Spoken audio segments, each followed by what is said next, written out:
Hi guys, it's Chris Price here from Shiny and Tech Digest, and what have we got here? It's an Honor goodie bag. Now, what's inside this goodie bag, I hear you ask? Well, probably not. But it's, of course, it's a mobile phone, and it's the latest Honor View phone. It's the View 20. Let's just get it out of the bag here. Right, so there it is, the View 20. First thing you'll notice is that the logo on the box and on the phone itself is different from the bag. That's because they've got a new corporate logo. I think it's a bit better and a bit more grown up. But let's look at the phone itself. Just take it out of the box so I can do that. First impressions are obviously it's kind of much like most other mobile phones. It's quite large, 6.4-inch display. This one's a nice colour. There's two colours of blue, Phantom Blue and Sapphire Blue, and there's also a Midnight Black colour.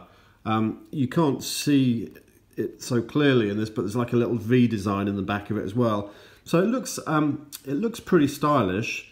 The front of it is certainly it's a very big display. It's 19.25 to 9 ratio. That's because it doesn't have a notch at the top, so it makes it a very, very big display indeed. The camera on the back here is also quite impressive, or the spec of it's quite impressive.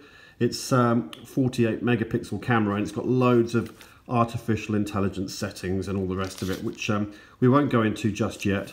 And on the front of it is obviously the selfie camera, the front-facing camera, and that is, let's have a look at my notes here. That is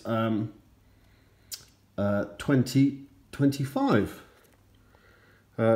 megapixels. So it's got some good specs, and also just to say, it's quite a chunky camera. Well, it's actually not it's not very thick at all, but it's chunky in terms of it's quite heavyweight, which is no bad thing because it's got a really good battery, 4,000 milliamp battery, which lasts a very long time. So all in all, it looks like a good piece of kit.